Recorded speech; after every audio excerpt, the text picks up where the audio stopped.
विधि निषेध मैं कलिमल हरिणी, करम कथा रविनंदन बरनी।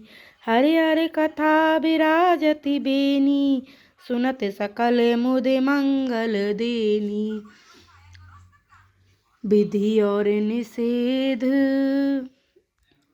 रूपी कर्मों की कथा कलयुग के पापों को हरने वाली सूर्य तनया यमुना जी हैं, और भगवान विष्णु और शंकर जी की कथाएं त्रिवेणी रूप से सुशोभित हैं, जो सुनते ही सब आनंद और कल्याण की देने वाली है। बटु विश्वास अचल निज धरे माँ, तीरथ राज समाज सुकर्मा। सबई सुलभ सब दिन सब देसा, सेवत सादर समन कलेसा।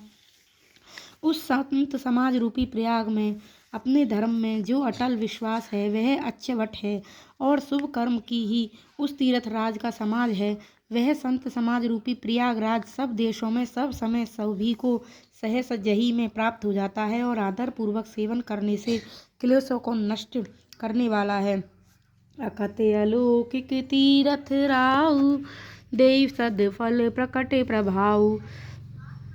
वह तीर्थराज अलौकिक और अकथनीय है एवं तत्काल फल देने वाला है, उसको प्रभाव प्रत्यक्ष है। सुनि समझाऊ जन मुदित मन, मज्जयति अनुराग। लयई चारि फल अक्षत तनु, साधु समाज प्रिया। सिया राम। जो मनुष्य इस संत समाज रूपी तीर्थराज का प्रभाव प्रसन्न मन से सुनते और समझते हैं, और फिर अत्यंत प्रेम पूर्वक इसमें गोते लगाते हैं, वे इस शरीर के रहते ही धर्म अर्थ काम मोक्ष चारों फल पा जाते हैं। मज्जन फल पे खई तते काला, काक होई पिक बकऊ मराला। सुनी आचरज करे जन कोई, सतसंगति महिमा नहीं कोई। इस तीर्थ राज में स्नान का फल तत्काल ऐसा देखने में आता है कि कोयल बन जाते हैं और बगुले हंस।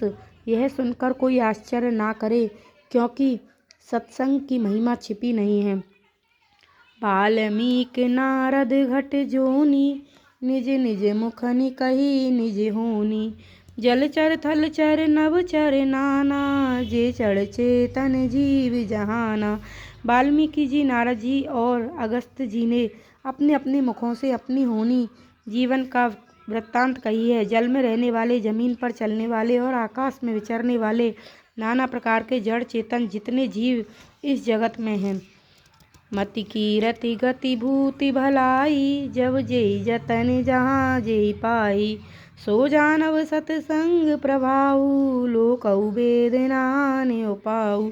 उनमें से जिसने जिस समय जहाँ कहीं भी जिस किसी यत्न से बुद्धि की कीर्ति सदगति विभूति और भलाई पाई है, सो सब सत्संग का ही प्रभाव समझना चाहिए। वेदों में और लोकों में इनकी प्राप्ति का दूसरा कोई उपाय नहीं है। जय सिया राम। बोल श्री रामचंद्र की जय। पवन पुत्र हनुमान की जय। जय सिया।